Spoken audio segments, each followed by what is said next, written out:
الحمدللہ رب العالمین والصلاة والسلام علی سید المرسلین اما بعد فاعوذ باللہ من الشیطان الرجیم بسم اللہ الرحمن الرحیم۔ پڑھیے الصلاة والسلام علیک یا رسول اللہ وعلی آلک واصحابک یا حبیب اللہ۔ الصلاة والسلام علیک یا نبی اللہ وعلی آلک واصحابک یا نور اللہ۔ درود پاک کے بے شمار فضائل و برکات ہیں، بہت ساری احادیث فضائل درود میں ملتی ہیں۔ درود پاک کے فضائل تو ہم سنتے رہتے ہیں۔ آج ایک ایسی حدیث ہے جس میں درود پاک کی اہمیت تو پتہ چلے گی، لیکن یہ بھی اندازہ ہوگا کہ درود نہ پڑھنا یہ کتنی بڑی بدبختی اور کتنی بڑی محرومی کا سبب بن سکتا ہے۔ بلکہ سچی بات یہ کہ یہ ایک ہی حدیث ایسی ہے جو میں نے بیان کرنی ہے کہ اگر میں بیان میں کچھ اور بیان نہ بھی کروں تو یہ ایک حدیث اور اس کے تحت اتنی باتیں ہو سکتی ہیں کہ پورا بیان ہی اس پہ کمپلیٹ ہو سکتا ہے۔ حدیث پاک یہ ہے کہ سرکار دو عالم صلی اللہ تعالی علیہ وسلم نے فرمایا کہ جس نے ماہ رمضان کو پایا اور اس کے روزے نہ رکھے وہ بدبخت ہے۔ رمضان بھی ملا اور روزے بھی نہ رکھے، ٹھیک ہے، روزے نہ رکھنے کی جو اجازتیں ہیں بیمار کو، مسافر کو یا دیگر صورتوں میں وہ الگ بات ہے۔ استطاعت ہے، روزے رکھ سکتا ہے اور نہیں رکھا، آقا علیہ الصلوۃ والسلام فرماتے ہیں وہ بدبخت ہے۔ جس نے اپنے والدین یہ دونوں میں سے کسی ایک کو پایا اور ان کے ساتھ اچھا سلوک نہ کیا وہ بدبخت ہے۔ اور آقا نے فرمایا کہ جس کے پاس میرا ذکر ہوا اور اس نے مجھ پر درود نہ پڑھا وہ بھی بدبخت ہے۔ اب یہ سمجھنے والی بات ہے، بدبخت کون کہہ رہا ہے؟ جس نے بخت جگانے ہیں، جس نے نصیب جگانے ہیں، جس نے بھاگ جگانے ہیں، مگر وہی کہہ دیں کہ یہ بدبخت ہے تو اس شخص کی بدبختی کا عالم کیا ہوگا؟ آقا علیہ الصلوۃ والسلام ہی ناراض ہو جائیں تو کس سے جا کر شفاعت کی خیرات لیں گے؟ یہ تین باتیں بڑی اہم ہیں۔ رمضان آنے والا ہے، رمضان میں خوب عبادت کرنی ہے اور نیت کریں کہ پورے روزے رکھنے ہیں انشاءاللہ۔ کبھی بھی روزہ نہ رکھنے کا تو کانسیپٹ ہی نہیں ہونا چاہیے ہمارے ذہن میں۔ روزہ مسلمان کیسے نہیں رکھ سکتا بھائی؟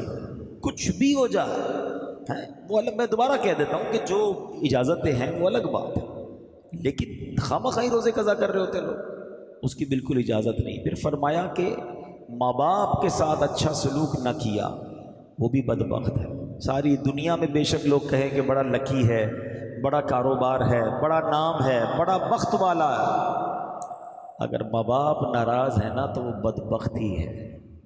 اور یاد رکھیے گا، جس کے ماں باپ ناراض اس سے اس کا رب ناراض، جس سے اس کے ماں باپ راضی اس سے اس کا رب راضی۔ یہ فارمولہ یاد رکھ لو، اور جس سے رب راضی اس سے سب راضی۔ ہاں، اگر واقعی ترقی کرنی ہے نا، واقعی دنیا اور آخرت کی برکتیں حاصل کرنی ہے تو اپنے ماں باپ کو راضی رکھنا، انہیں ناراض نہ ہونے دینا۔ اور تیسرے نمبر پر فرمایا جس کے پاس میرا ذکر ہو اور مجھ پر درود نہ پڑھے۔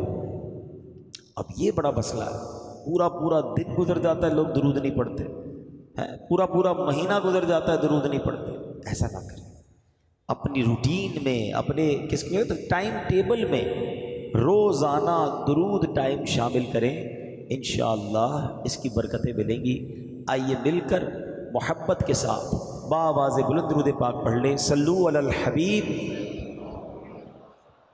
اے پیارے پیارے عاشقان رسول، الحمدللہ ایک مرتبہ پھر ماہ غفران آنے والا ہے۔ چند دنوں بعد اعلان ہوگا کہ مبارک ہو، ماہ رمضان کا چاند نظر آ گیا ہے۔ یہ اعلان سنتے ہی عاشقان رسول جھوم اٹھیں گے، چہروں پر تازگی آ جائے گی، مسجدوں کی رونق بڑھ جائے گی۔ تراویح کا سلسلہ، فرض نمازیں، کوئی نوافل کی کثرت کر رہا ہوگا، کوئی تلاوت قرآن کی سعادت پا رہا ہوگا، سحر و افطار کی رونقیں ہوں گی اور انشاءاللہ زندگی کا لطف دوبالا ہو رہا ہوگا۔ خدا کی ہے عنایت ماہ رمضان آنے والا ہے، ہوئی مولا کی رحمت ماہ رمضان آنے والا ہے، خوشی سے جھومتا ہے دل، مچی ہے قلب میں ہلچل، ملی عاشق کو فرحت ماہ رمضان آنے والا ہے۔ ماہ رمضان کے بارے میں قرآن مجید فرقان حمید میں کس خوبصورت انداز میں ایک گویا اناؤنسمنٹ کیا گیا ہے، ایک اعلان کیا گیا ہے۔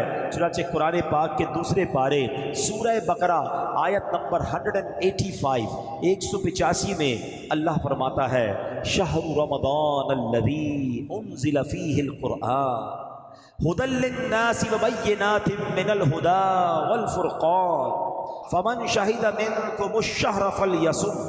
سبحان اللہ، کیا فرمایا؟ رمضان کا مہینہ ہے جس میں قرآن نازل کیا گیا، جو لوگوں کے لیے ہدایت اور رہنمائی ہے اور فیصلے کی روشن باتوں پر مشتمل ہے۔ تو تم میں جو کوئی یہ مہینہ پائے تو ضرور اس کے روزے رکھے۔ یہ آیت نمبر 185 سورہ بقرہ پارہ نمبر 2 کا ایک حصہ ہم نے سنا۔ یہ پوری آیت نہیں ہے، اس کا ایک پارٹ ہے۔ اس آیت کریمہ میں رمضان کا تعارف پیش کیا گیا ہے۔ فرض روزوں کے لیے ایک مہینہ مخصوص ہے اور مبارک مہینہ ماہ رمضان ہے۔ بھائیوں بہنوں، کرو سب نیکیوں پر نیکیاں، پڑ گئے دوزخ پہ تالے، قید میں شیطان ہے۔ سبحان اللہ، رمضان پا لینا، رمضان مبارک کی بابرکت مقدس منور گھڑیوں تک پہنچ جانا، یہ بہت بڑی سعادت ہے۔ بہت ہی بلند مرتبہ صحابی، رمضان کی اہمیت کو سمجھیے گا۔ رمضان کے روزوں کی اور عبادت کی جو اہمیت ہے نا، کمال کی حدیث اور بہت خوبصورت واقعہ سنانے جا رہا ہوں۔ ایک صحابی حضرت طلحہ بن عبید اللہ رضی اللہ تعالیٰ عنہ فرماتے ہیں کہ ایک مرتبہ دو شخص بارگاہ رسالت میں حاضر ہوئے اور دونوں نے کلمہ پڑھا اور درجہ صحابیت کے مرتبے پر پہنچ گئے، یعنی دونوں صحابی ہو گئے۔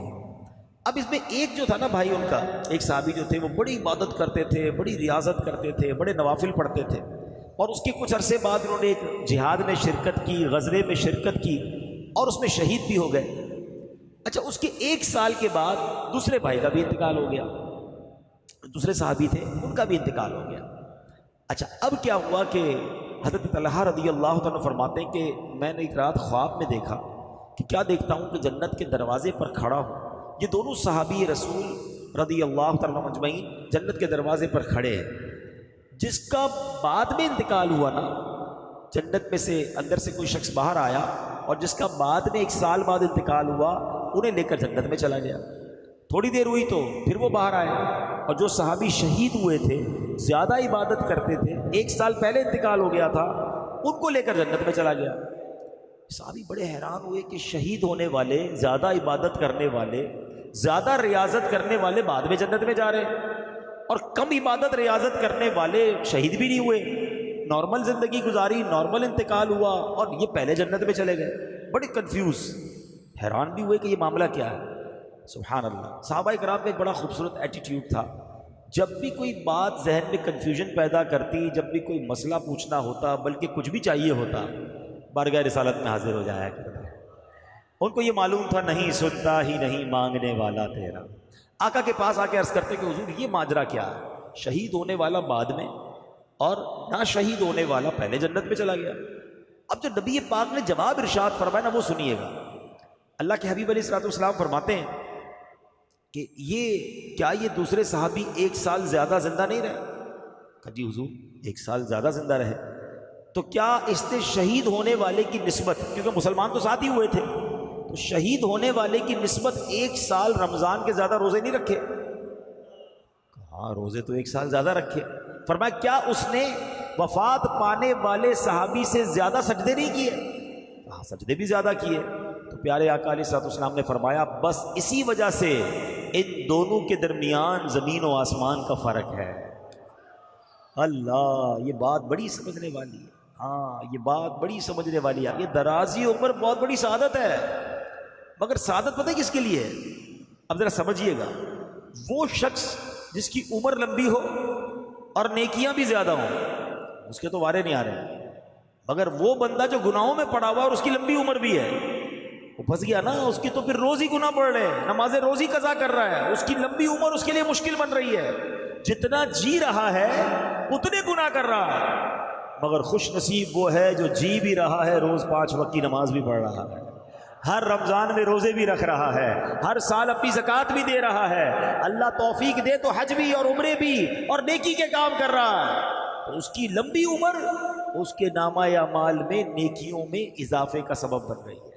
ہم اللہ سے دعا کرتے ہیں کہ اللہ نیکیوں والی، عافیت والی، روزوں والی، سجدے والی لمبی عمر عطا فرمائے۔ اب وہ سوچے کہ جس کی عمر تو ہے 50 سال کا ہو گیا ہے، کوئی 40 سال کا ہو گیا ہے، کوئی 60 سال کا، نمازیں ہیں کہ نہیں، روزے ہیں کہ نہیں، سجدے ہیں کہ نہیں؟ کہیں ایسا تو نہیں کہ ہر گزرنے والا دن، سمجھو میری بات، ایکچولی لوگ برتھ ڈے مناتے ہیں، بڑی خوشیاں مناتے ہیں، بھائی 15ویں برتھ ڈے تو 20ویں برتھ ڈے تو 25ویں برتھ ڈے، اگر غور کریں نا تو یہ 1 سال آپ کی زندگی کا کم ہو گیا ہے۔ آپ تو برتھ ڈے انجوائے کر رہے ہیں، لیکن ایکچولی آپ کی زندگی سے 1 سال کم ہو گیا۔ زندگی کیا ہے؟ زندگی برف کی سل ہے، ہماری میمنی بھی کہتے ہیں برف کی پاٹ، بلاک کہہ لیں برف کا۔ ہم سب کو ایک برف کا بلاک دے دیا گیا ہے، جتنے یہاں بیٹھے نا ہم سب کے سمجھ لو ہاتھ میں ایک برف کی لادی ہے، کسی کے پاس 10 سال کی ہے، کسی کے پاس 15 سال کی ہے، کوئی 50 سال کی لے کر آیا ہے، کوئی 70 سال کی لے کر آیا ہے، مگر روز پگھل رہی ہے۔ ایک دن گزرا برف پگھل رہی ہے، پگھل رہی ہے۔ ہم میں سے نہیں پتا کسی کو کہ کہیں آج آخری رات نہ ہو، کل آخری دن نہ ہو، 4-6 دن ہی رہ گئے، پتہ نہیں، ہم نہیں جانتے۔ پہلے تو یہ بھی نہیں جانتے رمضان بھی ملے گا کہ نہیں۔ اللہ سے دعا کرتے ہیں کہ اللہ خیر سے، عافیت سے رمضان نصیب فرمائے، لیکن جب رمضان مل جائے نا تو اس رمضان کو آخری رمضان سمجھنا۔ ہمیں نہیں پتہ اگلا رمضان ملے گا کہ نہیں۔ پورے روزے، تراویح، عبادت، اللہ کی رضا والے کام۔ تو میرے پیارے اسلامی بھائیوں، جو سمجھنے والی بات ہے نا کہ زندگی کی برف پگھل رہی ہے، اور بے وقوف کون ہے کہ جو عبادت نہیں کر رہا، جو روزے نہیں رکھ رہا، جو سجدے نہیں کر رہا۔ تو ہمیں یہ بات سمجھنی ہے کہ دن گزر رہے ہیں، میں تو موت کے قریب ہو رہا ہوں۔ دنیا میں کیا ہوتا ہے، بچے بیٹھے ہیں، اسٹوڈنٹس بیٹھے ہیں، جیسے جیسے آپ کا امتحان قریب آتا ہے ٹینشن بڑھتی ہے نا، تیاری بڑھتی ہے، یار اب جو 4 دن رہ گئے ہیں، 5 دن رہ گئے ہیں، 15 دن رہ گئے ہیں، اور تیاری، ٹیوشن، نائٹ میں کلاسز، کیوں بھائی اتنی تیاری کیوں؟ یار پورا سال نہیں پڑھا، اب امتحان سر پہ آ گیا ہے۔ تو ہر گزرنے والا دن تو موت قریب آ رہی ہے، تو پھر ہمیں کیا کرنا چاہیے؟ ہمیں بھی تیاری کرنی چاہیے۔ تو بہرحال میرے پیارے اسلامی بھائیوں، بات سمجھنے اس حدیث میں سمجھا دیا ہمیں کہ اس کی زندگی 1 سال زیادہ ہو گئی، وہ شہید سے پہلے جنت میں چلا گیا۔ ہم اللہ سے دعا کرتے ہیں اللہ طویل زندگی بھی دے اور نیکیوں والی زندگی بھی عطا فرمائے۔ اب پیارے اسلامی بھائیوں، ماہ رمضان آنے والا ہے، کیا خوبصورت کلام کے اشعار ہیں کہ میں رمضان المبارک پاؤں، روزے سارے رکھ پاؤں، تو رکھ زندہ سلامت، ماہ رمضان آنے والا ہے۔ الہی عافیت دینا، سلامت دل عطا کرنا، عطا کر دے تو صحت، ماہ رمضان آنے والا ہے۔ اے میرے پیارے اسلامی بھائیوں، یاد رکھیے علماء کرام فرماتے ہیں ماہ رمضان المبارک میں مغفرت کے اسباب، ریزن آف مغفرت جو ہیں وہ بڑھ جاتے ہیں۔ نمبر 1، ماہ رمضان کا روزہ رکھنا سامان مغفرت ہے۔ ماہ رمضان میں قیام کرنا یہ بھی مغفرت کا ذریعہ ہے۔ ماہ رمضان کی شب قدر میں عبادت کرنا یہ مغفرت پانے کا ذریعہ ہے۔ روزہ دار کو افطار کروانا یہ بھی مغفرت کا ذریعہ ہے۔ غلام یا ملازم پر آسانی کرنا یہ بھی مغفرت کا ذریعہ ہے۔ رمضان المبارک میں ذکر اللہ کی کثرت کی جائے کہ حدیث پاک میں ہے ماہ رمضان میں ذکر اللہ کرنے والا بخشا ہوا ہے، تو ذکر اللہ بھی مغفرت کا ذریعہ ہے۔ رمضان مبارک میں کثرت سے استغفار کرنے سے بھی بخشش کی خیرات ملتی ہے۔ اللہ اکبر، ذرا سوچئے، اتنے سارے ریزن، اتنے سارے اسباب ہیں ماہ رمضان میں، یعنی رمضان تو ہمیں بخشوانے آ رہا ہے، ہم پر مہربانی کی جا رہی ہے، ہمیں چانس دیا جا رہا ہے کہ اے میرے گناہگار بندوں، وہ مہینہ آنے والا ہے کہ تمہاری بخشش کے لیے ہے، تو ہمیں ماہ رمضان میں خوب عبادت کرنی ہے۔ اے میرے پیارے اسلامی بھائیوں، ماہ رمضان میں اب جب مغفرت کے اسباب ہم نے سنے نا، تو ہم نے کیا کیا کرنا ہے یہ ذرا غور کریں۔ سب سے پہلے تو کام یہ کرنا ہے کہ ماہ رمضان کے آنے سے پہلے پہلے ہم پکی سچی توبہ کر لیں، تاکہ گناہوں سے بالکل پاک اور صاف ہو کر رمضان المبارک کا استقبال کر پائیں۔ ماہ رمضان میں دوسرا کام کیا کریں کہ دن کا روزہ اور رات کا قیام یعنی تراویح اور نوافل ہرگز نہ چھوڑیں. دوسرا کام یہ ٹارگٹ لے لیں. تیسرا، نفس امارہ کی خواہشات کو روکنے کی بھرپور کوشش کریں، کیونکہ شیطان تو بند ہوتا ہے لیکن ہماری عادتیں ہمارے ساتھ لگی ہوئی ہوتی ہیں، تو ہمیں اس میں ان عادتوں کی وجہ سے جو گناہ کی عادت ہوتی ہے نا. ایک سوال کیا گیا علماء سے کہ حضرت یہ ماہ رمضان میں تو کہا جاتا ہے شیطان بند ہوتا ہے، بندہ پھر گناہ کیوں کرتا ہے، پھر غلط کام کیوں کرتا ہے؟ تو بڑا پیارا علماء نے جواب دیا کہ سائیکل پر پیڈل مارو، مارتے رہو تو چلتی رہتی ہے، پھر اس کے بعد بہت سارے پیڈل مار کے روک دو، پھر بھی کافی دیر تک چلتی رہتی ہے. فرمایا 11 مہینے شیطان نے اتنے پیڈل چلا دیے ہیں کہ باقی 1 مہینے کی گناہوں کی سائیکل ویسی چلتی رہتی ہے. تو سائیکل رکے گی کیسے جب بریک لگاؤ گے؟ تو گناہوں کی عادت پر بریک لگانا ہے رمضان میں. ابھی سے تیاری شروع کر دو، یا رمضان میں فلمیں نہیں دیکھوں گا، رمضان میں گناہ نہیں کروں گا، رمضان میں جھوٹ نہیں بولوں گا. ابھی سے چھوڑو نا بھائی، رمضان کا کیوں انتظار ہے؟ ماہ رمضان کے استقبال میں گناہوں کو چھوڑنے کی ہمیں عادت ڈالنی چاہیے. اچھا، ماہ رمضان میں ایک اور آپ نے کام یہ کرنا ہے کہ پورے دن میں تمام دنیاوی خیالات سے پاک ہو کر، سارے کاموں سے فارغ ہو کر، بے شک تھوڑی دیر ایسی رکھنی ہے جو صرف اللہ کا ذکر کرنا ہے، درود پاک پڑھنا ہے.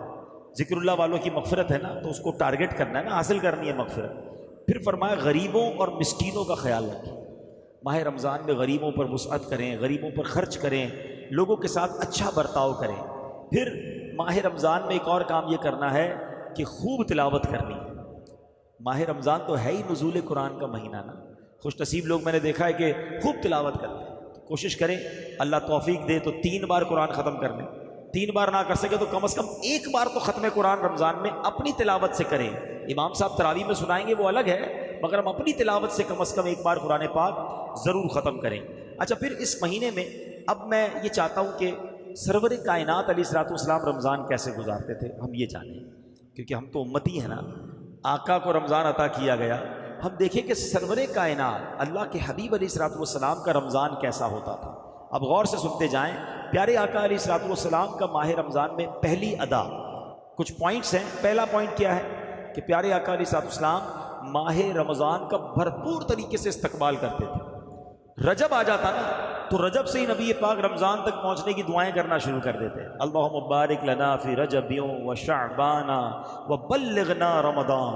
اے اللہ رجب اور شعبان میں برکت دے اور ہمیں رمضان سے ملا دے، ہمیں رمضان عطا کر دے. یعنی کتنا انتظار ہے کہ رجب آیا اور دعائیں شروع ہو گئیں. سبحان اللہ. دوسرا، میرے آقا کیا فرق کیا کرتے تھے استقبال کے لیے، ویلکم کرنے کے لیے رمضان کو، کہ رمضان کا پڑوسی مہینہ ہے شعبان.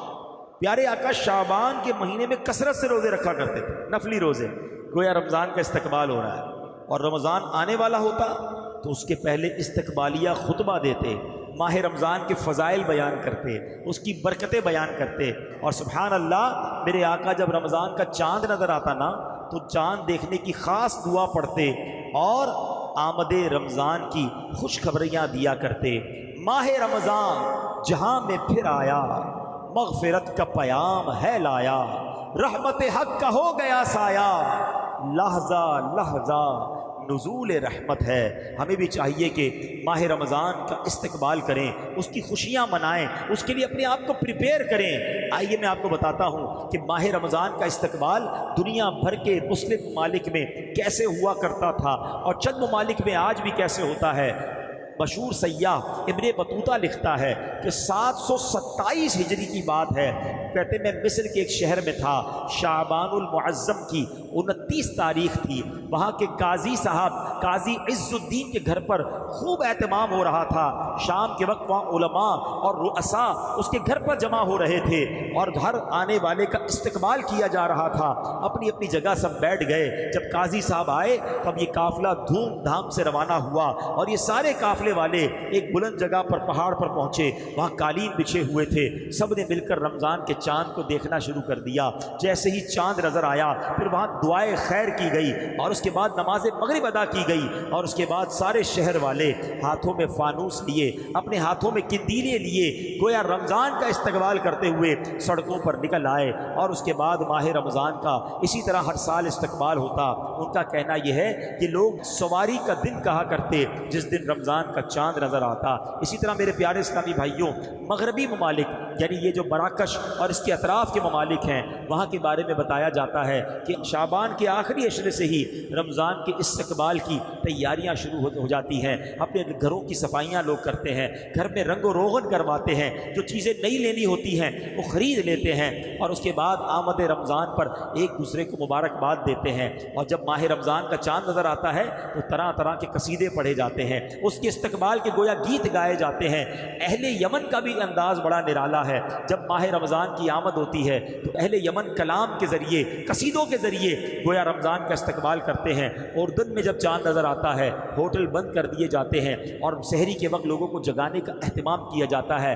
موریتانیہ میں رمضان مبارک کا چاند دیکھنے کا اہتمام ہوتا ہے، اور جیسے ہی چاند نظر آتا ہے ہر طرف خوشی پھیل جاتی ہے، لوگ ایک دوسرے کو مبارکباد دیتے ہیں۔ صومالیہ میں آمد رمضان کی خوشی میں مساجد کو سجایا جاتا ہے، اور ترکیہ میں اس مہینے کو مہینوں کا بادشاہ کہا جاتا ہے۔ الغرض میرے پیارے اسلامی بھائیوں، اچھا انڈونیشیا کا تو عالم یہ ہے کہ وہاں لوگ رمضان کا چاند دیکھنے کے لیے ننگے پاؤں تعظیم کے ساتھ جاتے ہیں، رمضان آنے والا ہے اس کا چاند دیکھنے جا رہے ہیں، اور سبحان اللہ مسجدوں میں صفائی کا اہتمام ہوتا ہے، راستوں کو سجایا جاتا ہے۔ تو پتہ یہ چلا کہ اہل ایمان کا صدیوں سے یہ طریقہ ہے کہ اس مہینے کا استقبال کیا جاتا ہے۔ ویسے میں آپ سے بھی پوچھتا ہوں، آپ کے گھر میں اگر کوئی مہمان آنے والا، اور مہمان ایسا آنے والا ہو جس سے آپ کو بڑی محبت ہو، تو آپ گھر کی اسپیشل صفائی کرواتے ہیں نا، اور ایسا مہمان ہو جس کی آمد کا پورا برس انتظار ہو تو نئے نئے کھانے بناتے ہیں، بڑا گھر میں خوشبو کا اہتمام کرتے ہیں۔ رمضان تو وہ مہمان آ رہا ہے جو ہماری مغفرت کروانے آ رہا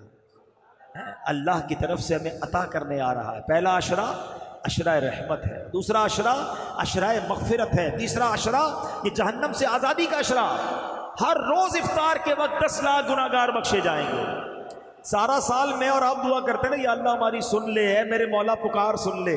رمضان کی راتوں میں آسمان سے آواز لگائی جاتی ہے کوئی مانگنے والا کہ اس کی مراد پوری کر دی جائے، ہے کوئی سوالی اس کا سوال پورا کیا جائے، ہے کوئی مغفرت کا طلبگار اس کی مغفرت کر دی جائے، ہے کوئی توبہ کرنے والا اس کی توبہ قبول کی جائے۔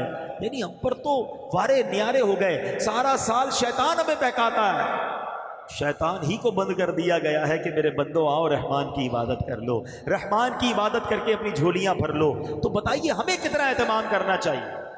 کرنا پتہ کیا ہے؟ پہلے تو توبہ کر کے دل سجائیے کہ یار رمضان آنے والا ہے، اب سے کوئی نماز قضا نہیں ہوگی، اب سے جھوٹ نہیں بولوں گا، اب سے حرام کام نہیں کرنا، فار دا ویلکم آف رمضان۔ پھر اپنے گھر کی صفائی کیجیے، ہاں آپ کو مزہ آئے گا، یقین کریں اسپیشل صفائی کرائیں کہ رمضان آنے والا ہے، گھر میں تمام برتن کپڑے سب چیزیں صاف ستھری کر لو۔ اگر اللہ نے توفیق دی ہے تو رمضان میں عبادت کے لیے 1-2 نئے جوڑے سلوا لیں کہ جب عبادت کروں گا تو اچھے کپڑے پہن کر۔ یہ بھی ہمارے علماء کا طریقہ رہا، اولیاء کا طریقہ رہا کہ عبادت کا لباس الگ رکھا تھا۔ ہمارے یہاں بڑا پرابلم کیا ہے کہ اول تو سارا سال مسجد میں آتے نہیں، اب جب رمضان ہوتی ہے تو سب نے آنا ہے، تو یہ بھی نہیں سوچتے کہ مسجد کا ادب کیا ہے، میلے کچیلے کپڑے، پسینے والے کپڑے ایسے ہی آ جاتے ہیں مسجد میں۔ اب جب مسجد میں آتے ہیں تو خود کو بھی تکلیف، برابر والوں کو بھی تکلیف، آپ کو پتہ ہے فرشتوں کو بھی تکلیف ہوتی ہے۔ اچھا پھر ایک اور مسئلہ خاص طور پہ مغرب کی نماز میں، اور شاید یہ فجر کی نماز میں بھی ہوتا ہوگا، کیونکہ وہ مغرب افطار کر کے پڑھنی ہے اور فجر جو وہ سحری کر کے پڑھنی ہے۔ اب اتنا خیال نہیں ہے کہ ابھی کھانا کھایا ہے تو منہ اچھی طرح صاف کرنا چاہیے۔ اگر ہمارے منہ سے بدبو آ رہی ہے تو ایسی بدبو والا منہ لے کر تو مسجد میں آنا منع ہے، اور کچی پیاز سموسے پتہ نہیں ساری چیزیں افطار میں کھا جانی ہے۔ وہ اللہ کے بندوں یہ ساری چیزیں ہم مغرب کے بعد بھی کھا سکتے ہیں، مغرب سے پہلے کھجور کھا لیں، پانی پی لیں، اگر پھر بھی کھانا ہے تو فروٹ کھا لیں تاکہ آپ کے منہ میں بو نہ ہو۔ ابھی پورا دن ویسے ہی آپ بھوکے رہے اور اب منہ میں بدبو، پیاز سموسے پتہ نہیں کیا کیا کھایا اور آ گئے اللہ کے گھر میں۔ آپ کو پتہ ہے جب بندہ نماز پڑھتا ہے تلاوت کرتا ہے نا، اس کے منہ کے ساتھ فرشتہ منہ لگا دیتا ہے، اور اگر اس کے منہ سے بو آتی ہے تو فرشتہ چلا جاتا ہے۔ بتائیں ہمارا کیا حال ہوتا ہے؟ تو رمضان میں ایک سنت کی بھی نیت کرنے کے انشاءاللہ روزانہ کثرت سے مسواک کریں گے انشاءاللہ۔ مسواک خرید لیجئے گا اور ساتھ رکھیے گا، کیونکہ پیسٹ تو روزے میں کر نہیں سکتے، اس سے بچنا ہے۔ آپ پیسٹ کریں گے نہیں اور اس کے بعد مسواک بھی نہیں کریں گے تو پھر تو منہ کا عالم خراب ہو ہی جانا ہے۔ اچھی سی ایک عطر خرید لیں، اللہ توفیق دے تو، تاکہ مسجد میں جب آئیں تو اپنے جسم پر، اپنے کپڑوں پر خوشبو لگائیں، اور اس نیت سے لگائیں کہ میرے آقا کی سنت ہے، مجھے بھی بدبو تکلیف نہ دے، میرے کسی ساتھی کو بھی تکلیف نہ دے۔ تو اللہ کے گھر کا ادب، اپنے گھر کی صفائی ستھرائی کا خیال رکھیں، تو جتنا کہتے نا رسپیکٹ کریں گے، جتنا ادب کریں گے، اتنا عطا کیا جائے گا۔ وہ کہتے ہیں نا با ادب با نصیب، بے ادب بد نصیب۔ ہاں، ادب جتنا کرو گے اتنی برکتیں ملیں گی۔ دوسرا نبی پاک کا انداز پتہ کیا تھا کہ پیارے آقا علیہ الصلوۃ والسلام کے بارے میں آتا ہے کہ بی بی عائشہ صدیقہ فرماتی رضی اللہ تعالی عنہا کہ جب رمضان آتا تو میرے آقا کے چہرے کا رنگ بدل جاتا تھا، آپ کے چہرے پر اتنا خوف طاری ہو، اب فکر مند ہو جاتے تھے۔ اب پیارے آقا کس بات کے فکر مند ہیں؟ حضرت علامہ عبدالرؤف مناوی فرماتے ہیں اس کی شرح میں کہ رنگ مبارک تبدیل ہونے کا جو ریزن تھا نا وہ خوف خدا تھا۔ آپ خوف فرماتے تھے کہ کہیں رمضان میں حق کے بندگی ادا کرنے میں کوئی کمی نہ رہ جائے۔ یہ کون ہے؟ اللہ کے حبیب ہیں۔ ان کا یہ عالم ہے کہ آپ کا رنگ بدل جاتا کہ کہیں رمضان میں اللہ کی عبادت میں کوئی کمی نہ رہ جائے۔ اور ہمارا عالم کیا ہے؟ پیسے کمانے میں کوئی کمی نہ رہ جائے۔ اور ہمارا حال یہ ہے کہ رمضان کو ہم نے فوڈ فیسٹیول بنا دیا۔ کچھ لوگوں نے فوڈ فیسٹیول بنا دیا، کھانے پینے کا مہینہ، کچھ لوگوں نے اسپورٹس فیسٹیول بنا دیا، کھیل کود کا مہینہ، اور کچھ لوگوں نے کمائی کرنے کا بزنس فیسٹیول بنا دیا کہ پیسے کمانے کا مہینہ۔ اور چوتھی قسم بھی ایک ہے، شاپنگ کا مہینہ۔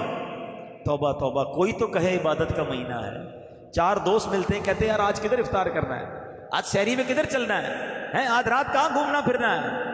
ارے کیا ایسا نہیں ہو سکتا کہ چار دوست مل کر کہیں کہ آج تراویح کہاں پڑھنی ہے، رات کو بیٹھ کر تلاوت کدھر کرنی ہے، یار کہیں ذکر اللہ کی محفل ہو تو وہیں چلتے ہیں، کہیں درس قرآن سننے چلتے ہیں، چلو یار اللہ کے گھر میں عبادت کرتے ہیں۔ یہ مہینہ عبادت کے لیے آیا ہے۔ ہر طرف بورڈ لگ جاتے ہیں، all you can eat, Ramzan offer burger, تو رمضان آفر فرائز، تو فلاں فلاں۔ مطلب ایسا لگتا ہے کہ مسلمان بیچاروں کو پورے سال میں ایک مہینہ کھانے کے لیے ملا ہے، یہ روزے کے لیے ملا ہے، یہ عبادت کے لیے ملا ہے۔ ہم کیوں ایسا کرتے ہیں؟ اچھا سائنٹیفکلی میں آپ کو ایک بات بتاؤں، اب تو خیر کہتے ہیں نا بہت ساری چیزیں سائنس سمجھا دیتی ہے۔ ہماری میمنی میں کہتے ہیں کہ ہارے نہ مریو وارے مریو۔ کیا ہوتا ہے کہ پہلے لوگ کہتے تھے یار بیمار ہوں تو طبیعت ڈاؤن ہو جاتی ہے روزوں میں، تو کمزوری بہت ہے اس لیے نہیں رکھتا۔ حالانکہ نبی پاک نے 1450 سال پہلے فرما دیا کہ روزہ رکھو صحت مند ہو جاؤ گے۔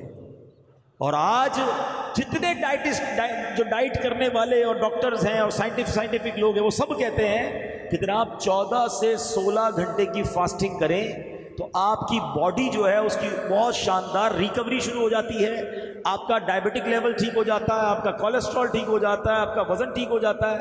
آپ یقین کریں میں ایسے لوگوں کو جانتا ہوں کہ پورا سال اب 16 گھنٹے بھوکے رہتے ہیں۔ میں ایک صاحب کو ملا، وہ کہتے ہیں میں روز 16 گھنٹے بھوکے رہتا ہوں، میرا جسم بڑا فٹ ہو گیا۔ تو میں نے کہا اللہ کے بندے پھر روزہ ہی رکھ لیا کر۔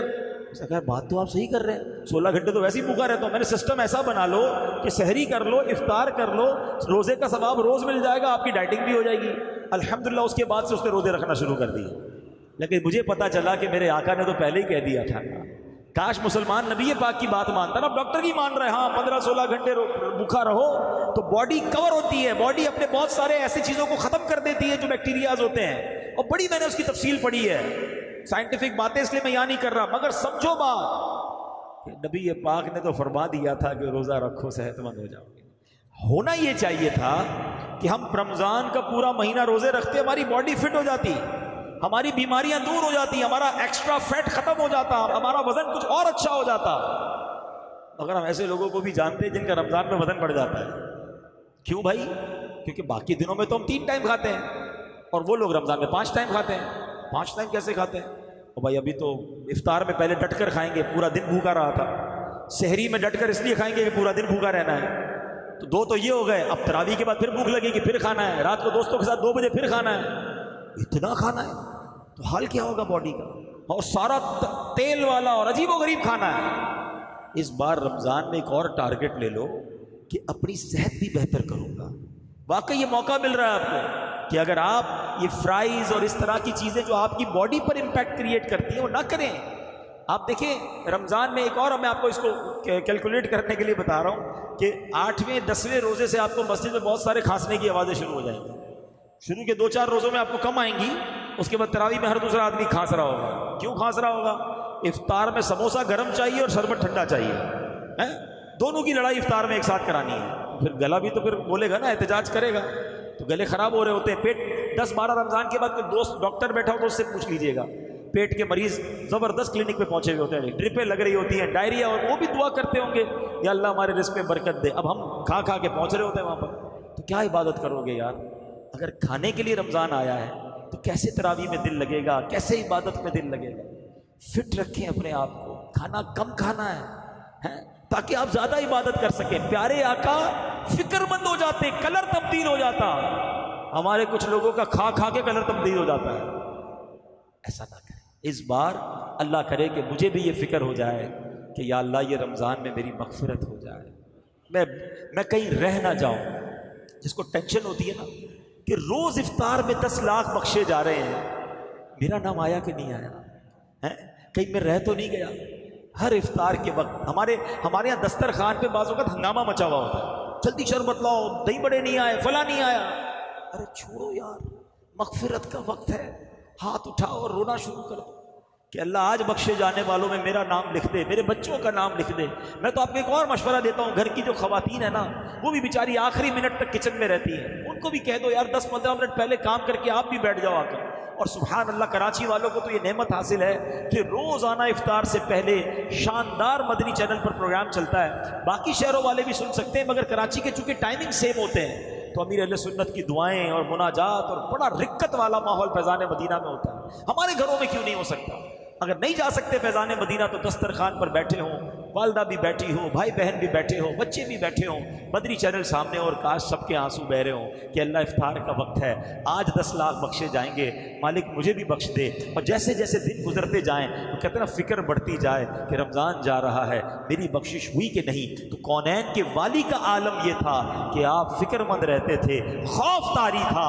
اللہ کرے کہ اس رمضان میں ایسی کیفیت ہم کوئی بنانے میں کامیاب ہو جائیں. اور دیکھو ماہ رمضان کی بے حرمتی مت کرنا. یہ جو رات بھر جاگ کر کرکٹ کھیل کر دوسروں کی نیندیں خراب کر رہے ہیں، جو رمضان میں روزے قضا کرتے ہیں، معاذ اللہ ایسے بھی لوگ ملے کہتے ہیں رمضان میں اس لیے فلمیں دیکھتا ہوں، اس لیے ڈرامے دیکھتا ہوں کہ روزے میں ٹائم پاس ہو جائے.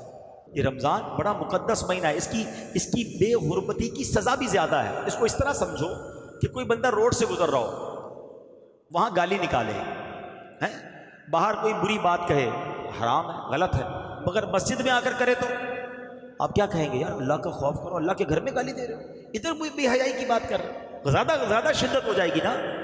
کوئی بندہ عام جگہوں پر گناہ کرے، غلط ہے، مکہ پاک میں جا کر کرے، زیادہ غلط ہے نا.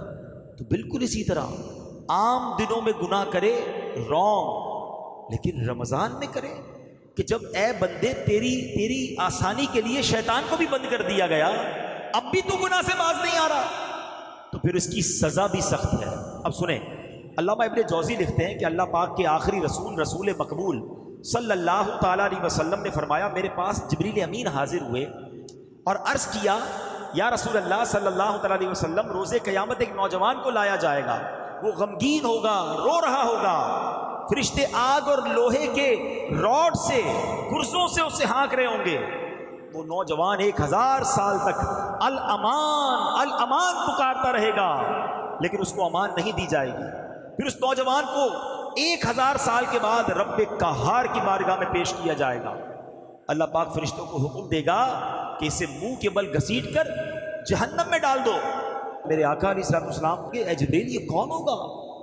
عرض کیا حضور وہ آپ کا امتی ہوگا. فرمایا اس کا گناہ کیا ہوگا؟ عرض کیا یا رسول اللہ صلی اللہ تعالیٰ علیہ وسلم، یہ وہ بد نصیب ہے جس کی زندگی میں رمضان المبارک تو تشریف لایا، مگر توبہ و استغفار کی بجائے ماہ رمضان کو اس نے گناہوں میں گزار دیا. اب بتائیے، لوگ کہتے ہیں یار ٹھیک ہے یار چلتا ہے، رمضان میں نہیں چلے گا. رمضان میں یہ جو سوشل میڈیا ہے نا، میں آپ کو صحیح بتاؤں، سب سے زیادہ گناہ کروانے کا ہمارا دروازہ ہی ہے. رمضان میں نارملی لوگ فلمیں ڈرامے نہیں دیکھتے، جن کے گھروں میں نہیں، بدقسمتی سے جو دیکھتے ہیں وہ الگ بات ہے، لیکن موبائل تو ہے نا سب کے پاس، ہر گروپ میں ایڈ ہے، ہر پیج کو لائک کیا ہوا ہے. ہم نہیں بھی دیکھنا چاہتے تو جیسے ہی کلک کرتے تو میوزک، گانا، بے پردہ عورت. کیوں دیکھنا ہے بھائی؟ اتنی مشکل سے رمضان ملا، کیا اس لیے ملا کہ میں اللہ کو ناراض کروں؟ ایک روایت میں نے پڑھی جس میں آتا ہے کہ جو رمضان میں ایک گناہ کرتا ہے اس کے 1 سال کے اعمال برباد کر دیے جاتے ہیں. ہمارا بنے گا کیا؟ ہم تو پتہ چلا رمضان میں لوگ بخشے جا رہے ہیں اور ہماری گناہوں کی عادت ہمیں مروا رہی ہے کیونکہ جھوٹ بولنا، غیبت کرنا، لڑائی جھگڑے کرنا، بے حیائی کی باتیں کرنا، یہ تو کئی لوگوں کی عادت میں ہے۔ رمضان آنے کے بعد بھی جھوٹ منہ سے نکل رہا ہوتا ہے، گالیاں نکل رہی ہوتی ہیں، کیونکہ عادت تھوڑی ختم ہو گئی۔ ایسا تو ہے نہیں کہ چاند نظر آیا ہم نے بٹن بند کر دیا، عادت تو ساتھ لگی ہوئی ہے۔ تو توبہ بھی کرنی ہے اور کانشیس بھی ہونا ہے، خبردار بھی ہونا ہے کہ نہیں یار کوئی گناہ نہیں کرنا، ایک گناہ پر 1 سال کے اعمال برباد۔ پلیز میرے پیارے اسلامی بھائی، خدا را ڈونٹ ٹیک ایزی، یہ ہماری مغفرت کروانے، ہمیں رب سے قریب کرنے مہینہ آیا ہے، اس میں گناہ نہیں کرنے، اس میں خطائیں نہیں کرنی، اس میں بے حیائی اور غلط کام نہ کریں، یہ توبہ کر کے بخشش لینے کا مہینہ ہے۔ کاروبار کے لیے اور ٹائم پڑا ہے یار، لوگ اپنے ابھی بھی سارے سٹور بھر رہے ہوں گے، کیا رمضان میں ریٹ بڑھا دیں گے؟ نہ کرو ایسا یار، پورا سال کما لیں گے، غریبوں کے لیے کچھ تھوڑی ڈسکاؤنٹ دے دو۔ یہ کمانے کے لیے مہینہ نہیں آیا، یہ مساوات، یہ خیر خواہی، یہ محبت، یہ ایثار کے لیے آیا ہے۔ میرے آقا علیہ الصلوۃ والسلام کا ایک اور انداز آپ کو بتاؤں، 2 ہو گئے نا، اب تیسرا انداز سنو۔ سرور کائنات علیہ الصلوۃ والسلام کا ایک انداز یہ تھا کہ آپ رمضان میں خوب سخاوت فرمایا کرتے تھے۔ راوی کہتے ہیں جیسے تیز آندھی چلتی نا، میرے آقا کا دریائے سخاوت اس سے بھی زیادہ جوش میں ہوا کرتا تھا۔ اچھا، آقا سے بڑا سخی کون ہے؟ آپ کا تو ویسے ہی دریا بڑا جوش میں ہوتا ہے، مگر رمضان میں ایکسٹرا آرڈنری، جو آتا عطا فرماتے، جو آتا دے دیتے۔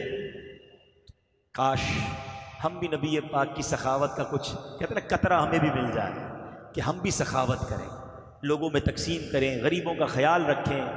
مشورہ دوں، ہو سکے تو ایک افطاری کسی غریب کے ساتھ بیٹھ کر بھی کر لینا، ہاں اس کے دل میں خوشی داخل ہو جائے گی۔ افطاری کا سامان بانٹیں، اپنے بچوں کے لیے کپڑے لیں، ایک جوڑا کسی غریب رشتہ دار کے لیے، کسی غریب پڑوسی کے لیے لے لیں۔ افطاری میں بھی اب پتہ ہے بعض اوقات کیا کرتے ہیں لوگ، افطاری گھر میں بنی جو بچ گئی بعض اوقات وہ کسی کو بھجوا رہے ہوتے ہیں۔ نہیں، جو آپ نے اپنے گھر والوں کے لیے بنائی ہے نا، وہی افطاری، بے شک آپ 4 کو نہ کھلائیں، 1 کو کھلائیں، مگر دل سے کھلائیں۔ بہترین کھلاؤ گے بہترین ملے گا، اچھا کھلاؤ گے اچھا ملے گا۔ تو آپ اللہ کی رضا کے لیے رمضان میں خوب سخاوت کریں۔ جنہوں نے زکوٰۃ دینی ہے اپنی زکوٰۃ پہلے سے نکال دیں، تاکہ لوگوں کی عید اچھی ہو جائے، ان کے جناب جو ہے وہ باقی معاملات بہتر ہو جائیں۔ تو نبی پاک خوب سخاوت کرتے رمضان میں، ہم بھی کریں گے انشاءاللہ۔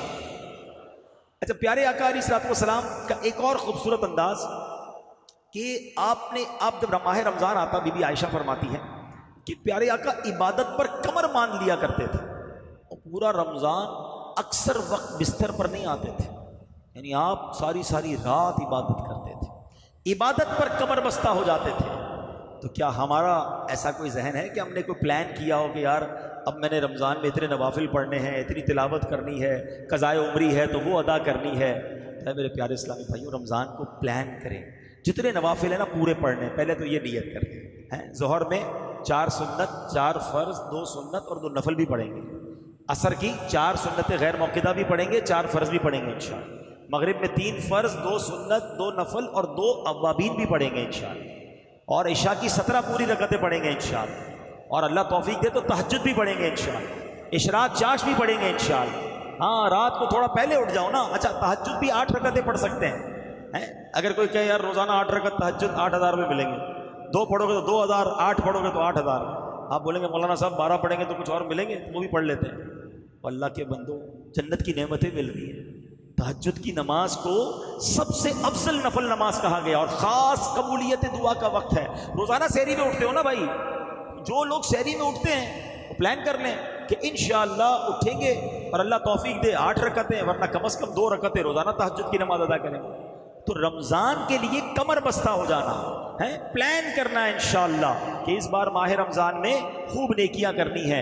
اچھا، اب اسی طرح پیارے آقا علیہ الصلوۃ والسلام کی 2 اہم عبادتیں کیا تھیں کہ پیارے آقا خوب نمازوں کی کثرت فرماتے اور گر گڑا کر دعائیں کیا کرتے۔ رمضان دعاؤں کا مہینہ ہے، سب لوگ ہی تقریباً پریشان ہوتے ہیں، کوئی بیمار بیٹھا ہوگا، کوئی قرض دار بیٹھا ہوگا، کسی کا فیملی پرابلم۔ اچھا، پرابلم بہت سارے ہیں، دعا کا ٹائم کسی کے پاس نہیں ہے۔ یہ عجیب بات ہے، جدھر سے حل ہونا ہے مسئلہ ادھر جانے کے لیے تیار کوئی نہیں ہے، سب کے پاس جاتے اور رب کے پاس نہیں جاتے۔ تو دعا جو ہے نا، یہ مومن کا ہتھیار ہے، اور رمضان میں میرے آقا گر گڑا کر دعائیں مانگتے۔ تو اللہ کرے کہ ہم بھی دعائیں مانگیں۔ اور نبی پاک ایک اور عبادت بڑی پابندی سے کیا کرتے کہ میرے آقا 20 رکعت تراویح ادا فرماتے۔ یہ مسکنسیپشن دور کر لیں، نبی پاک نے روزانہ ماہ رمضان میں وتر کے علاوہ 20 رکعتیں ادا فرمائیں۔ تراویح کی انشاءاللہ 20 رکعتیں پوری ادا کریں گے انشاءاللہ۔ اللہ توفیق دے تو با جماعت انشاءاللہ تراویح پڑھیں. تو یہ بھی ایکسٹرا ہو گیا نا, فرض نمازوں کے علاوہ تراویح پڑھیں گے, ہر سجدے پر نیکیاں, تو یہ عبادت آپ نے نہیں چھوڑنی. یہاں یہ بھی یاد رکھیں کہ تراویح جو ہے یہ سنت مؤکدہ ہے, اور اس کی ترک کی عادت بنا لینا گناہ ہے. تو تراویح نہیں چھوڑنی ہے بالکل کسی صورت میں بھی. خدا نہ خواستہ کسی مصروفیت کی وجہ سے یا اللہ نہ کرے لیٹ ہو گئے, جماعت میں نہ پہنچے, تو اکیلے میں بھی تراویح پڑھنی ہے. ایک بڑا مسکنسیپشن ہمارے شہر میں شروع ہو گیا ہے کہ جب سے یہ 3 روزہ تراویح, 5 روزہ تراویح, 7 روزہ تراویح شروع ہوئی ہے, تو کچھ لوگوں نے یہ سمجھ لیا کہ بس 3 دن میں پورا قرآن ہو گیا, اب چھٹی ہو گئی تراویح کی. قرآن آپ کا پورا ہو بھی گیا تو تراویح کی چھٹی نہیں ہوئی ہے. آپ کو تراویح پھر بھی پڑھنی پڑے گی, اور وہ آخری رمضان تک پڑھنی پڑے. 27 وقت قرآن ختم ہوا, پھر بھی آخری 3 دن جو بھی باقی ہیں آپ نے تراویح پڑھنی ہوگی, اور بہتر یہی ہے کہ با جماعت تراویح پڑھیں. نبی پاک کا ایک اور کام, سبحان اللہ, میرے آقا رمضان میں خوب قرآن کا دور فرمایا کرتے تھے. جبریل امین آتے تھے اور نبی پاک ان کے ساتھ مل کر قرآن کا دور فرماتے. تو اگر کوئی حافظ قرآن ہے, تراویح سنانی ہے یا نہیں سنانی, قرآن کا دور شروع کر دیں. قرآن اور پکا کر لو نا, بلکہ جو حافظ نہیں ذہن نصیب کچھ صورتیں یاد کر لے, مختصر کچھ صورتیں یاد کر لے, اس کا دور کرنا شروع کر دے. اور بڑی پیاری بات علماء نے کہی کہ دور نبی پاک کی ادا ہے نا, تو گھر میں 2 بھائی بیٹھ جائیں, میں قرآن پڑھتا ہوں تم سنو, پھر آپ پڑھیں تو میں سنتا ہوں, تو یہ دور ہو جائے گا. میاں بیوی کر سکتے ہیں, بھائی بہن کر سکتے ہیں, امی کے ساتھ بیٹا کر سکتا ہے, کہ دونوں آمنے سامنے بیٹھ جائیں, تھوڑی دیر میں قرآن پڑھتا ہوں, آپ سنیں, پھر آپ سنیں, کیونکہ نبی پاک جبریل امین کے ساتھ قرآن کا دور کیا کرتے تھے. تو کیا اللہ کرے کہ بس ذہن یہ بن جائے یار, تلاوت ہے, درود ہے, روزہ ہے, صدقہ ہے, خیرات ہے, پر لوٹنا ہے میں نے نیکیاں, شاپنگ ہے, گھومنا ہے, کھانا ہے, کھیلنا ہے, یہ نہیں ہے رمضان. رمضان آپ نے سمجھو ایک بہت بڑا جنت کا شاپنگ سینٹر ہے, اور وہاں بہت ساری جنت کی نعمتیں, یہ بھی لے لوں یار روزہ رکھ کے, تراویح پڑھ کے یہ بھی لے لیتا ہوں, ذکر کر کے یہ بھی لے لیتا ہوں, تلاوت کر کے یہ بھی لے لیتا ہوں, صدقہ کر کے یہ بھی لے لیتا ہوں. یہ ذہن بناؤ کہ ماہ رمضان بس میں نے نیکیوں کا ذخیرہ کرنا ہے, اور پھر سب کچھ کر لوں, ہوں تو ناقص. پھر اللہ سے عرض کروں گا مولا جن کی قبول کی ہے ان کے صدقے میری بھی قبول فرما دے. تو یہ اللہ کرے کہ ہمارا مائنڈ سیٹ بن جائے. تو بہرحال میرے پیارے اسلامی بھائیوں, چند باتیں میں نے آپ کو عرض کی ہیں, 5 اہم باتیں تھیں. میں چاہتا ہوں رپیٹ کر لیتے ہیں رمضان آنے سے پہلے کہ رمضان کا پیارے آقا استقبال کیا کرتے تھے. ہم بھی استقبال کریں گے, نیکیاں کر کے استقبال کریں گے, ٹھیک ہے, دل صاف کر کے استقبال کریں گے. کسی مسلمان سے لڑائی ہے تو سلو کر کے استقبال کریں گے, ٹھیک ہے. نمبر 2, میرے آقا علیہ الصلوۃ والسلام ماہ رمضان میں فکر مند ہو جاتے تھے, رنگ مبارک تبدیل ہو جاتا تھا, خوف خدا طاری ہو جاتا تھا. انشاءاللہ ہم بھی اس رمضان میں اللہ کی عبادت کی فکر کریں گے اور اپنی مغفرت کے لیے خوب کوشش کریں گے انشاءاللہ. تیسرا, میرے آقا علیہ الصلوۃ والسلام عبادت کے لیے کمر بستہ ہو جاتے, نوافل پڑھتے اور خوب دعائیں کرتے. انشاءاللہ ہم بھی کثرت سے نوافل پڑھیں گے اور خوب دعائیں کریں گے انشاءاللہ. چوتھا, میرے آقا جبریل امین کے ساتھ قرآن کا دور کیا کرتے تھے, ہم بھی انشاءاللہ ماہ رمضان میں کثرت سے تلاوت قرآن کریں گے انشاءاللہ. اور 5واں, میرے آقا خوب سخاوت فرمایا کرتے ہیں. واہ کیا جود و کرم ہے شہ بطحا تیرا, نہیں سنتا ہی نہیں مانگنے والا تیرا. تو اے میرے پیارے اسلامی بھائیوں, خوب سخاوت کرنی ہے, اور یاد رکھیں آپ کی سخاوت اور آپ کی زکوٰۃ کا پہلا حقدار پتہ ہے کون ہے؟ وہ آپ کے اپنے غریب رشتہ دار ہیں. بعض اوقات لوگ دنیا میں بانٹ رہے ہوتے ہیں, غریب رشتہ دار پریشان ہوتے ہیں. روایتوں میں یہ مضمون ملتا ہے کہ اللہ کریم اس بندے پر قیامت کے دن نظر رحمت نہیں فرمائے گا جو غیروں کو بانٹے اور اس کے اپنے پریشان. تو پہلے اپنے غریب رشتہ داروں کو دیکھ لیں. ہاں یہ ضرور ہے کچھ رشتہ دار غریب ضرور ہوتے ہیں مگر زکوٰۃ کے مستحق نہیں ہوتے. زکوٰۃ کے مستحق ہونے کے لیے پورا ترتیب ہے نا, کہ وہ صاحب نصاب نہ ہو, اس کے پاس اتنی رقم نہ ہو. تو اگر آپ کو لگتا ہے میرا کوئی رشتہ دار غریب ہے, بیچارہ پریشان ہے اور زکوٰۃ کا مستحق نہیں ہے, تو بھی اس کی مدد ضرور کریں, مگر اللہ نے مال دیا ہے تو زکوٰۃ کے علاوہ والے مال سے کر لیں. اور اگر کوئی رشتہ دار غریب ہے اور زکوٰۃ کا مستحق ہے تو پہلے اس کو زکوٰۃ دیں. اور اس کے بعد میری گزارش یہ ہے کہ دعوت اسلامی جو عاشقان رسول کی ایسی تحریک ہے جو دنیا کے 150 سے زیادہ ملکوں میں دین متین کی خدمت کر رہی ہے, تو اس بار بھرپور دعوت اسلامی کا ساتھ دیں گے انشاءاللہ. اور فطرہ جس کو اللہ نے دیا ہے بہترین فطرہ دیں گے انشاءاللہ، ٹاپ کیٹیگری کا فطرہ دیں گے انشاءاللہ۔ اللہ مجھے اور آپ کو اپنی راہ میں دل کھول کر خرچ کرنے کی توفیق عطا فرمائے۔ صلو علی الحبیب